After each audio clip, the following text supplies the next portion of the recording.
जय माता की दोस्तों, जय हिंद। चलिए भाई, नवरात्रों का दौर है और आज हम एक ऐसे आस्था से जुड़े विषय पे बात करेंगे जो कि आप लोगों को जानना बहुत ही ज्यादा जरूरी है। जैसे कि आप लोगों को पता, नवरात्रि चलने में और नवरात्रों में हम 9 जो दुर्गे माँ उनकी पूजा करते हैं।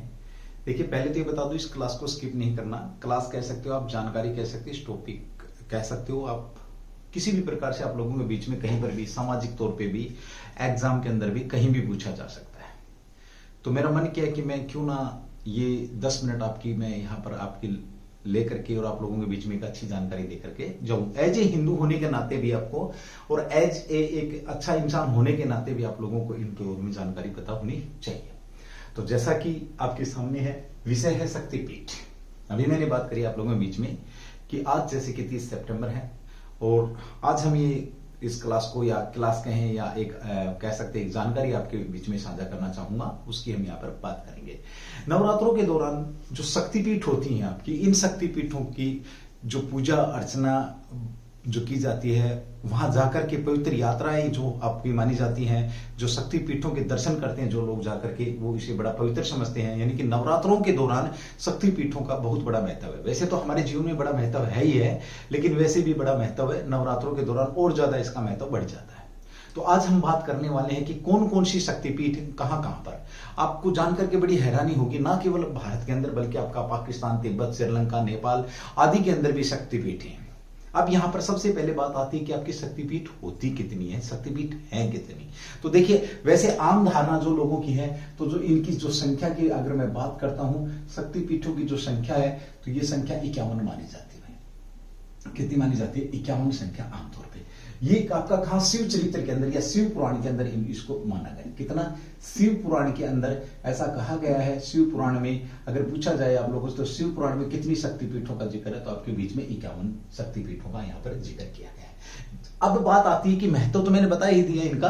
अब आपको मैं एक छोटी सी यहाँ पे एक स्टोरी सुनाना चाहूंगा कि शक्तिपीठ बनी क्यों, या किन स्थानों को हम शक्तिपीठ के रूप में जानते हैं, जो कि बहुत ही बेहतरीन आपका जानकारी है। जरूर आप इसको देखिए, इस जो जानकारी को एज ए हिंदू होने के नाते भी आप एक जगह से दूसरी जगह शेयर करिए, ताकि हम सनातन धर्म को बढ़ा सकें। एक धार्मिक भी आपका और एक अच्छी जानकारी भी इसके अंदर शेयर आप कर सकते हैं। अपने किसी हितैषी को भेज करके, अपने किसी दुश्मन को भेज करके भी आप कर सकते हैं। चलिए, बात है उन दिनों की जब हम यहाँ पर बात करते हैं, जो सती जो माँ होती है, हमारी सती देवी माँ होती हैं। आपको पता है कि जो प्रजापति दक्ष होते हैं, उनके खिलाफ, उनकी इच्छा के खिलाफ जो सती जो होती हैं, जो माता सती के जिनको हम जानते हैं, उनकी पुत्री है किसकी? दक्ष प्रजापति की। क्या है भैया आपकी ये पुत्री है। तो दक्ष प्रजापति ने क्या किया था? एक यज्ञ किया। दक्ष प्रजापति ने क्या किया भाई?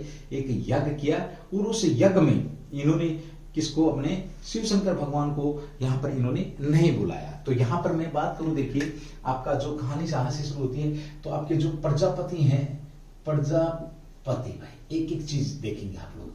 प्रजापति हैं, इनके एक पुत्री है जिन्हें सती माता के नाम से हम लोग समझते हैं। सती माता या माता कह सकते हैं, पार्वती कह सकते हैं, जो भी रूप आप जो भी नाम समझे वो समझ सकते हैं। यहाँ पर जो सती माता थी, इनकी पुत्री थी जो देवी सती हैं, ये कह सकते हो आप, जो भी आप जैसा भी आप लोग समझे आप समझ सकते हैं। ठीक है, ओके। अब इनके खिलाफ इन्होंने किसके साथ? भगवान शिव के साथ। किसके साथ भाई? भगवान शिव के साथ क्या करी थी? शादी करी थी। क्या करी थी? शादी करी थी। तो भगवान शिव के साथ शादी करी। और ये जब ये बात इनको प्रजापति को हमेशा काटती रहती थी, एक किस्म से कह सकते हैं दक्ष को, कि इसने कहा, क्योंकि वो तो भोले भंडारी हैं, राख नरमुंड गले में डाल के रखते हैं, गले में सर्पों की मालाएं हैं। तो ये इन्होंने मना करने की कोशिश करी थी, लेकिन वो बात बनी नहीं इनकी, और इन्होंने सती जो देवी थी उन्होंने शादी कर ली। अब एक बार क्या होता है कि यहां पर जो दक्ष हैं, आपके जो दक्ष हैं, इन्होंने दक्ष लिखा नहीं क्या मैंने भाई? हाँ, जो इनके पिता है किसके? सती के पिता हैं, जिनका नाम क्या है? दक्ष है। प्रजापति दक्ष लिखा मैंने, प्रजापति दक्ष भाई। ठीक है, ओके। इन्होंने एक यज्ञ किया। क्या किया इन्होंने? एक यज्ञ किया। यज्ञ क्या किया इन्होंने? एक यज्ञ किया। और इस यज्ञ में इन्होंने क्या किया? शिव शंकर भगवान को बुलाया नहीं। इस यज्ञ में इन्होंने शिव शंकर भगवान को बुलाया नहीं, अपनी दूसरी पुत्री या किसी भी माध्यम से सती देवी को बुलाया। और उस यज्ञ के दौरान होता क्या था, वहां इज्जत मान सम्मान की बात होती थी, और वहां पर भगवान शिव की इतनी बेइज्जत की गई उनके पीछे से, और वो भी सती के सामने, जब सती माता के सामने जब इतनी बेइज्जत हुई तो वो दुखी होकर के और उस यज्ञ के हवन कुंड के अंदर कूद जाती है, अपने प्राणों की आहुति दे देती हैं। अपने पति की बेइज्जत सहन नहीं कर पाई और अपने प्राणों की आहुति दे दी जाती है, सती के द्वारा आहुति दे दी गई। जब ये बात है, भगवान शिव शंकर को तो बहुत ज्यादा प्रेम करते थे, भगवान शिव शंकर को पता लगी तो वो आकर के दक्ष को छत विछत कर देते हैं, उसको बर्बाद कर देते हैं, और सती के शव को लेकर के पागलों की तरह इधर उधर दौड़ते हैं। अब यहां पर एज ए हिंदू पुराण ग्रंथ की बात करूं तो शिव पुराण के अनुसार यहां पर हम देखते हैं कि शिव पुराण के अनुसार जहां जहां पर सती माता के शरीर के अंग गिरे, जहां जहां पर शरीर के अंग गिरे, वहीं पर शक्तिपीठ का निर्माण हुआ। तो लगभग पूरे भारत में और हर जगह पर ये यहां पर इनके अंग गिरे हैं, यानी कि कुल मिलाकर के जो शरीर के जो अंग गिरे हैं माता के, या शरीर का जो अंश गिरा है, वहीं पर शक्तिपीठ बन गया आपका। और हिंदू धर्म के अनुसार इनकी जो यात्राएं हैं, बड़ी पवित्र यात्राएं यहां पर मानी जाती है। और खास करके नवरात्रों में जब हम 9 जो शक्ति है, 9 रूपों में जब पूजा करते हैं, तो इस दौरान कुछ विशेष ही महत्व रहता है। इन ये जो आपके शक्तिपीठ है, ये पवित्र यात्रा है भाई, आपकी पवित्र यात्रा या दर्शन कह सकते हो, पवित्र यात्रा दर्शन है, दर्शन यहाँ पर। और नवरात्रों के दौरान जो कि 9 दिन हम अलग अलग शक्ति मां की क्या करते हैं, पूजा करते हैं, ये भी आपको पता है, ठीक है। अब बात आती है कि सर कहां कहां पर है। देखिए शक्तिपीठ की मैं बात करूं, सबसे पहले तो मैं एक बार संख्या की बात करूंगा, तो संख्या आपकी देखिए क्वेश्चन बन सकता है आपके बीच में, ध्यान रखना। आपका देवी भागवत पुराण के अनुसार सबसे पहले तो ये लेंगे आप लोग, किसके अनुसार, आपका शिव पुराण के अनुसार संख्या कितनी है आपकी, ये आपके बीच में 51 है भाई, ठीक है। उसके बाद आपका देवी भागवत भाई, देवी जो भागवत पुराण है आपका, भागवत जो पुराण है, इसके अनुसार अगर मैं बात करूं तो यहां पर जो शक्ति पीठों की जो संख्या बताई गई है, ये बताई गई है 108 भाई, याद रखना। आप लोगों से एग्जाम में पूछा जा सकता है कि शक्तिपीठ आमतौर पे कितनी मानी जाती हैं, शिव पुराण के अनुसार कितनी है आपका, या शिव चरित्र भी बोल सकते हैं। साथ में पूछा जा सकता है कि देवी भागवत पुराण के अनुसार कितनी शक्तिपीठ है, तो ये आपकी शक्तिपीठ है भाई, याद रखना। शक्तिपीठ कितनी है, तो 108। अगला ये दूसरा हो गया आपका। तीसरा पॉइंट मैं यहां पे राइट डाउन करूंगा, देखिए तीसरा जो पॉइंट है आपका ये है कि आपका कलिका पुराण में किसमें भी आपका कालिका जो पुराण है, कालिका पुराण के अंदर जो शक्तिपीठ हैं उन्हें कितनी माना गया है। कालिका पुराण के अनुसार जो शक्तिपीठ है, शक्तिपीठों की जो संख्या है, ये आपकी कितनी मानी गई है, 26 में। यहाँ पे जो एग्जाम की तैयारी कर रहे हैं उन स्टूडेंटों के लिए भी क्वेश्चन है, जो हिंदू धर्म के बारे में जानकारी लेना चाहते हैं उनके लिए भी क्वेश्चन है, जो माँ दुर्गे के बारे में, माँ सती के बारे में, माँ पार्वती के बारे में जानकारी लेना चाहते हैं तो उनके लिए भी एक शानदार क्वेश्चन यहाँ पे बनता है। क्लास को भाई, इस सेशन को 10 से 15 मिनट का जो सेशन है, प्लीज प्लीज प्लीज इसको शेयर जरूर कर देना, अगर अच्छा लगता है तो ही प्लीज सुनना, नहीं तो नहीं भाई। वैसे अच्छा लगना चाहिए भाई, क्योंकि जानकारी बड़ी बेहतरीन है। चलिए उसके बाद बात करते हैं चौथे नंबर पे, अगर मैं बात करूं तो आपकी दुर्गा सप्तमी और तंत्र चूड़ामणि के अनुसार, किसके अनुसार, आपका दुर्गा सप्तमी व तंत्र, आपका क्या है, तंत्र चूड़ामणि में आपका तंत्र चूड़ामणि में कितना दे रखा भाई, मणि के अनुसार आपका कितना है, चूड़ामणि के अनुसार ये जो आपकी हैं ये कितनी आपकी 52 है। तंत्र चूड़ामणि में कितनी शक्तिपीठों का जिक्र किया हुआ है, 52 जो शक्तिपीठ है आपका, इनका जिक्र है भाई, ठीक है। ये भी आपकी शक्तिपीठ है, बार बार एक शब्द लिख रहा हूं, अच्छी एनर्जी मिल रही भाई मुझे, ठीक है। शक्तिपीठ है क्योंकि आपको पता है जब एक पीठ है आपके, शक्तिपीठ कितनी आपकी, ये भी पीठ होगी आपकी, ये भी शक्तिपीठ होगी, ये भी ध्यान रखना, ठीक है। ओके, तो 4 प्रकार का आपका यहां पर जिक्र मिल जाता है। देखिए मैंने बात करी शिव पुराण के अनुसार आपकी 51 है, आपका देवी भागवत पुराण के अनुसार 108 शक्तिपीठ है। उसके बाद कालिका पुराण के अनुसार शक्तिपीठ कितनी आपकी 26 शक्तिपीठ है। दुर्गा सप्तमी तंत्र चूड़ामणि के अनुसार आपकी कितनी पीठ है आपकी, तो ये भी आपकी कितनी है, 52 पीठ है। आमतौर पर अगर मैं बात करूं, देखिए तो आमतौर पर अगर हम शक्तिपीठों की बात करते हैं तो कितनी मानी जाती है आपकी, 51 मानी जाती है।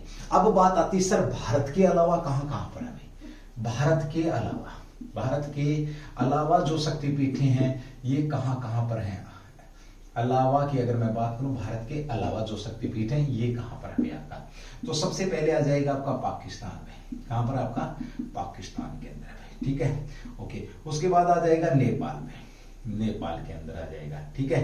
उसके बाद क्या आ जाएगा आपका भाई, तिब्बत भाई, तिब्बत भाई, तिब्बत के अंदर भी आपका शक्तिपीठ है। चलो एक बार बात कर लेते हैं, फिर एक बार कॉन्फ़िगरेशन ले लेते हैं। नेपाल के अंदर कितनी शक्तिपीठ है, पाकिस्तान के अंदर शक्तिपीठ कितनी है, और आपकी तिब्बत के अंदर कितनी शक्तिपीठ है, इनका भी हम यहाँ पर जिक्र कर लेते हैं, ठीक है, ओके। एक जो सबसे ज्यादा शक्तिपीठ रख रहा है उसकी अगर हम बात करते हैं तो वो और भी ज्यादा इंटरेस्टिंग क्वेश्चन आपका यहाँ पे बनेगा।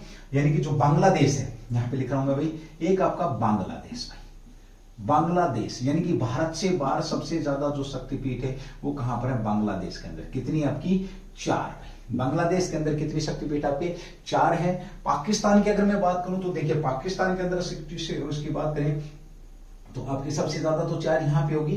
पाकिस्तान का हिंगलाज मंदिर है आपका, हिंगलाज मंदिर है। ये जो मंदिर है, ऐसा सुना जाता है कि इस मंदिर के अंदर ही दुर्गे माँ, इस मंदिर के अंदर ही दुर्गे माँ का जो गर्दन थी वो यहीं पे गिरी थी, जब वो प्रेम के अंदर छत विछत अवस्था में जो सती माता के शरीर को लेकर के घूम रहे थे। तो पाकिस्तान के अंदर कहाँ होंगे आपकी, हिंगलाज मंदिर के अंदर, ठीक है, ओके। उसके बाद बात करते हैं, देखिए आपका कहां पर भाई, नेपाल में 2 आपकी, नेपाल में कितनी आपकी शक्तिपीठ है, तो नेपाल के अंदर आपकी 2 है, ये भी ध्यान रखना है। श्रीलंका के अंदर अगर मैं बात करूं तो 1 है, श्रीलंका के अंदर भी है भाई आपका, श्रीलंका के अंदर कितने हैं, श्रीलंका के अंदर भी आपका 1 है। तिब्बत के अंदर अगर मैं बात करता हूं तो तिब्बत के अंदर भी आपकी शक्तिपीठ है, तो वो भी आपने ध्यान रखनी है। तिब्बत में मानस शक्तिपीठ है, तो तिब्बत में भी क्या आपकी 1 है भाई, ठीक है। तो पाकिस्तान के अंदर भी 1 है, नेपाल के अंदर भी 2 है, तिब्बत के अंदर भी 1 है, श्रीलंका के अंदर भी 1 है, और आपका बांग्लादेश के अंदर भी 4 है। ये क्या था, शक्तिपीठ जो भारत से बाहर है। अब यहां पर एक क्वेश्चन बनता है आप लोगों का कि भारत में सबसे ज्यादा शक्तिपीठ किस, भारत के अंदर अगर मैं शक्तिपीठों की बात करूं तो किस राज्य में सबसे ज्यादा शक्तिपीठ है। बड़ा बेहतरीन और शानदार क्वेश्चन आप लोगों के बीच में बन जाएगा, ध्यान रखना भी आप लोगों ने, ठीक है। ये क्वेश्चन भी आपका अच्छा क्वेश्चन बन सकता है, और यहां से आपको ये एक अच्छा नॉलेज आपको यहां पर मिल जाएगी भाई, ठीक है। तो चलिए अब मैं एक बार, जब ये मैंने इनकी लिख दी है तो एक बार मैं इसको रफ कर रहा हूँ, स्क्रीनशॉट ले लेंगे भाई। उसके बाद बढ़ते हैं हम एक बार थोड़ा सा, क्योंकि रफ करना पड़ेगा, मेरी मजबूरी है, बोर्ड भर चुका है, तो मैं थोड़ा सा इस साइड का रफ करके फिर मैं बताऊंगा कि भारत में कैसे क्या क्या। तो ये आपने शायद नोट कर लिया होगा, नहीं तो आप एक बार स्क्रीनशॉट इसका ले सकते हैं, हो सकता है आप लोगों ने स्क्रीनशॉट इसका ले भी लिया हो, ठीक है, मेरे से पहले ही भाई, ठीक है। तो शक्तिपीठ की बात चल रही है, तो ये बात आप लोगों के बीच में आपको पता होना निहायत ही जरूरी है, ठीक है। चलिए अब बात करते हैं भारत के अंदर सबसे ज्यादा कहां पर, आपके वेस्ट बंगाल के अंदर है। वेस्ट बंगाल के अंदर अगर मैं बात करूं भारत की सबसे ज्यादा शक्तिपीठों की संख्या को लेकर के बात करते हैं, तो वेस्ट बंगाल में कितनी शक्तिपीठ है आपकी, बड़ा बेहतरीन क्वेश्चन है यहाँ पर। तो सबसे ज्यादा शक्तिपीठ आपकी वेस्ट बंगाल में 10 है, कितनी है आपकी 10, ठीक है। दूसरे नंबर पर अगर मैं बात करता हूं, इसके बाद उत्तर भारत में आपकी कितनी शक्तिपीठ है, उत्तर भारत की बात करूं तो मैं, उत्तर जो भारत है, उत्तर भारत के हिस्से में कितनी आ रही है आपकी 7 जो आपकी शक्तिपीठ आई हुई है, ये है, ठीक है। उसके बाद पश्चिम भारत में आपका, वेस्टर्न जो आपका भारत है, पश्चिम भारत के अंदर कितनी संख्या है इनकी शक्तिपीठों की, तो ये हो जाएगी भाई आपकी 5 भाई, 5। उसी के साथ है आपका ईस्टर्न भारत, यानी कि पूर्वोत्तर जो भारत है, इस भारत की अगर मैं बात करूं शक्तिपीठों की संख्या, इसकी कितनी हो जाएगी भाई आपकी, पूर्वोत्तर भारत में 5, इसमें भी 5 हो जाएगी। दक्षिण भारत की अगर मैं बात करूं, यानी कि साउथ भारत की अगर मैं बात करता हूं, तो इसके अंदर भी कितनी हो जाएंगी आपकी 5, 10 और 7 17, 17 और 15 आपके 32, ठीक है। 32 तो आपकी ये हो गई है, ठीक है। उसके बाद हमने बात करी थी किसकी, 2 1 3 4, 32 4 36, 36 और 4 ये आपकी। तो इस तरीके से मेन शक्तिपीठों की मैंने यहां पर जिक्र कर दिया। वेस्ट बंगाल में कितनी होगी आपकी 10 हो गई है, ध्यान रखना भी। उसके बाद उत्तर भारत में 7 शक्तिपीठ है आपकी। उसी के साथ हम बात करते हैं पश्चिम भारत में 5 है, पूर्वोत्तर भारत में 5 है, दक्षिण भारत में 5 है। मध्य प्रदेश के अंदर आपका, यानी कि जो मध्य प्रदेश है, मध्य प्रदेश के अंदर भी आपकी शक्तिपीठ है। तो यहाँ पर कितनी आपकी 2 मध्य प्रदेश के अंदर शक्तिपीठ आपकी यहाँ पर मौजूद है, ये आप लोगों ने ध्यान रखना है, ठीक है। चलिए भाई, ये तो क्या था आपका शक्ति पीठों का, क्या था कि कौन कितनी कितनी शक्ति पीठें आपकी, मैंने मुख्य मुख्य शक्ति पीठों का मैंने यहाँ पर जिक्र कर दिया। अगर तुम प्रेम दिखाओगे तो मैं एक एक शक्तिपीठ के साथ उसकी जो विशेषता है, इस क्लास को, इसी सेशन को, हो सकता है मेरा ये 1 घंटे का बने, इस सेशन को मैं लेके आऊंगा। जैसे मैंने बात करी कि हिंगलाज जो मंदिर है यहाँ पर किसका, कहां पर, यहाँ पर जो हिंगलाज मंदिर है आपका, यहाँ पर क्या दुर्गे माँ की क्या गिरी है भाई, यहाँ पर गर्दन गिरी है। एक आपका ललितपुर जो शक्तिपीठ है वहां पे क्या हुआ है, वहां पे माता की उंगली गिरी है। उसी प्रकार से जिस प्रकार से कामाख्या मंदिर है आपका, और भी बहुत सारी जो शक्तिपीठ है, कहीं पे माँ की आंख गिरी है, कहीं पे माँ की उंगली गिरी है, जहां जहां शरीर के अंश गिरे हैं वहां वहां पर आपकी शक्तिपीठ यहाँ पर बन गई है। और हिंदू धर्म के अनुसार इन शक्तिपीठों का बड़ा ही महत्व है। और आप अगर कॉमेंट्स करके मुझे बताएंगे कि सर एक बार एक्सप्लेन के साथ इस शक्तिपीठ को आप बताएं, तो नवरात्रों का दौर है, चाहे कुछ भी हो, कल ही आपके बीच में मैं पूरे के पूरे शक्तिपीठ और उनकी विशेषताओं के साथ लेकर के आ सकता हूं, यदि आप लोग प्रेम दिखाएंगे तो ये था क्या भाई आपका शक्तिपीठ को लेकर के। और हमने माता सती की बात करी, हमने उनके पिता दक्ष प्रजापति की बात करी, हमने उनके पति जो शिव शंकर भगवान उनकी बात करी। छत विछत हुए पति की अपमान को सहन कर नहीं सकी और यज्ञ के अंदर कूद गई, और उसके बाद पति ने प्रेम दिखाया और उनको लेकर के जहां जहां पे घूमे वहां पे इनका मंदिर और शक्तिपीठ का यहाँ पर निर्माण हुआ। और ये आपके बीच में एक बहुत ही सुंदर सी कथा के साथ है, और एक बड़ा सुंदर सा क्वेश्चन भी आप लोगों के बीच में, 1-2 क्वेश्चन आपके यहाँ से बन सकते हैं। इस क्लास को एक बार, इस सेशन को एक बार जरूर शेयर करेंगे यदि आप लोगों को अच्छा लगता है। जय माता की, जय हिंद, जय भारत।